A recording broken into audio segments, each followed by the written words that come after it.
You leave home with a healthy battery.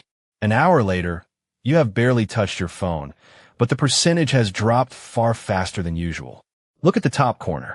One tiny signal bar may be the clue. A weak connection can turn your phone's radio into one of its busiest components. Those bars are only a rough visual estimate. They are not a universal measurement, and one bar on one phone is not identical to one bar on another. Still, a low or unstable reading usually means the phone has a harder radio link to the network. Your phone is not just listening to a cell tower. It is a two-way radio. It must send information back: requests, acknowledgments, location updates, calls, messages, and data.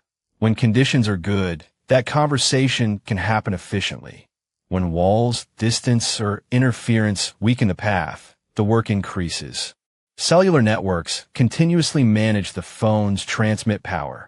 The goal is to use enough power to reach the tower reliably, without wasting energy or causing interference. In a weaker link, the phone may need a stronger uplink.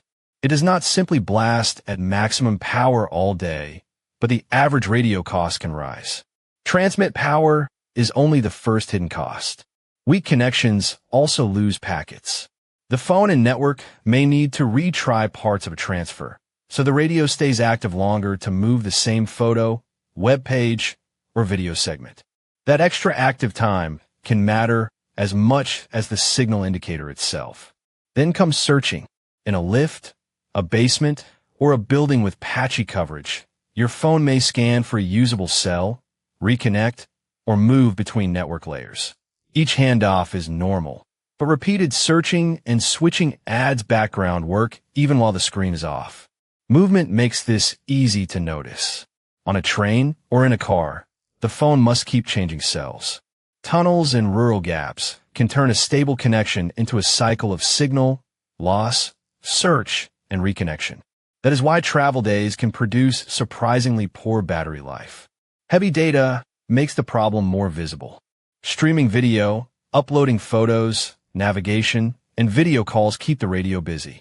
With strong coverage, data arrives quickly and the radio can relax sooner.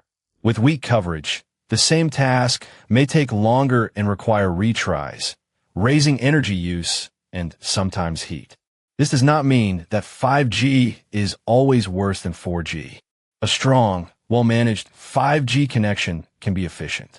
The real battery problem is often poor or unstable coverage, especially when the phone repeatedly switches between technologies while you're trying to move lots of data. The easiest fix is a reliable Wi-Fi network. Apple specifically notes that Wi-Fi uses less battery than cellular for internet access. At home, work, or a trusted public location, a strong Wi-Fi connection can remove most of the cellular data burden. Avoid unknown networks when sensitive information is involved.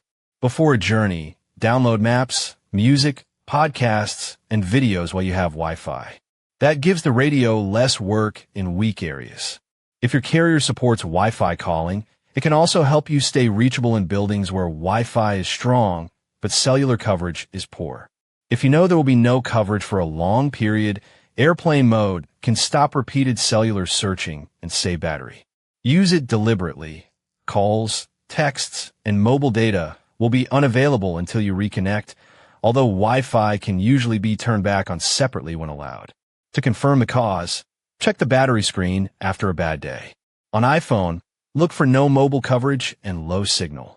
On Android, compare mobile network activity with the times your drain was highest. A temporary spike after a system update can also be normal, so judge the pattern over more than one day.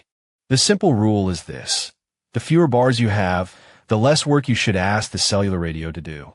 Use strong Wi-Fi, download before travel, and stop endless searching when you truly have no service.